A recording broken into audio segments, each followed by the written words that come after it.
नमस्कार दोस्तों, स्वागत है आपके और हमारे इस चैनल में। दोस्तों आज मैं आपको सुनाने वाली हूँ बाज और किसान। दोस्तों बहुत समय पहले की बात है। एक राजा को उपहार में किसी ने बाज के 2 बच्चे भेंट किए। वो बड़ी ही अच्छी नस्ल के थे और राजा ने कभी इससे पहले इतने शानदार बाज नहीं देखे थे। राजा ने उसकी देखभाल के लिए एक अनुभवी आदमी को नियुक्त कर दिया। जब कुछ महीने बीत गए तो राजा ने बाजों को देखने का मन बनाया और उस जगह पहुंच गया जहां उन्हें पाला जा रहा था। राजा ने देखा कि दोनों बाज काफी बड़े हो चुके थे और अब पहले से भी शानदार लग रहे थे। राजा ने बाजों को देखभाल कर रहे आदमी से कहा, मैं इनकी उड़ान देखना चाहता हूँ, तुम इन्हें उड़ने का इशारा दो। आदमी ने ऐसा ही किया। इशारा मिलते ही दोनों बाज उड़ान भरने लगा। जहाँ एक बाज आसमान की ऊंचाइयों को छू रहा था, वहीं दूसरा कुछ ऊपर जाकर वापस उसी डाल पर आकर बैठ गया जिससे वो उड़ा था। ये देख राजा को कुछ अजीब लगा। क्या बात है, जहाँ एक बाज इतनी अच्छी उड़ान भर रहा है वहीं ये दूसरा बाज उड़ना ही नहीं चाह रहा। राजा ने सवाल किया, जी हुजूर, इस बाज के साथ शुरू से ही यही समस्या है, वो इस डाल को छोड़ता ही नहीं।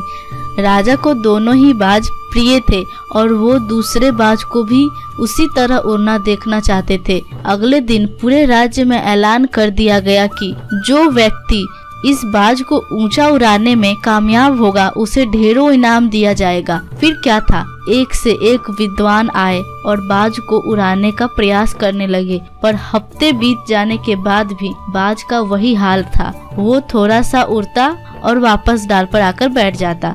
फिर एक दिन कुछ अनोखा हुआ। राजा ने देखा कि उसके दोनों बाज आसमान में उड़ रहे हैं। उन्हें अपनी आंखों पर यकीन नहीं हुआ और उन्होंने तुरंत उस व्यक्ति का पता लगाने को कहा जिसने ये कारनामा कर दिखाया था। वह व्यक्ति एक किसान था। अगले दिन वह दरबार में हाजिर हुआ। उसे इनाम में स्वर्ग मुद्रा भेंट करने के बाद राजन ने कहा, मैं तुमसे बहुत प्रसन्न हूँ। बस तुम इतना बताओ कि जो काम बड़े से बड़े विद्वान नहीं कर पाए वो तुमने कैसे कर दिखाया। मालिक, मैं तो एक साधारण सा किसान हूँ। मैं ज्ञान की ज्यादा बातें नहीं जानता।